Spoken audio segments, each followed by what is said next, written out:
Yes, Mr. Speaker, my colleagues, I'm a co-sponsor on this bill. I rise to support the bill. And first of all, many of you maybe don't know what a PBM is, but a pharmacy benefit manager is kind of an in-between person between, let's say, one of our large unions and the provider of pharmaceutical services. So that they're in the truest sense of a middleman, that exactly is what they are. What I find extremely interesting in the practice of pharmacy over the 30 years that I've been involved is pharmacy benefit managers have grown to become more and more powerful all the time. And they don't always act, most of the time they don't always act in the best interests of the public. They do not act to save money, and I'll give you a very interesting example.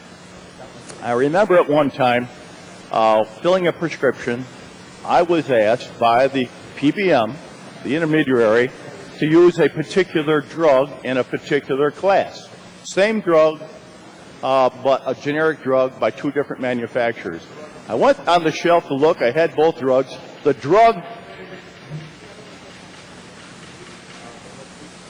that the PBM recommended that I use cost more than the other drug that I had on the shelf.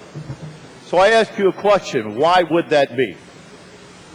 I'll tell you why it would be, is because the PBM had arranged an agreement with the manufacturer of that drug to, for lack of a better word, to get a kickback, or in other words, to get some incentives to use that particular drug over the other. The filling of that prescription caused the user to pay more money, and it also caused the person or the entity or the union that contracted with them to pay more money. Who do you think got the profit? The drug company got the profit, and the PBM got the profit. PBMs need to be controlled. They're costing people money. Medco containment. Let me give you an example about Medco containment that happened in my drugstore last week. And it kind of leads into another drug that we may be taking up, which is a drug, which is a bill that would prevent mandatory mail order. I had a young man come into my drugstore. He has a kidney transplant. His mother came in with him. They were frantic. He had run out of medication.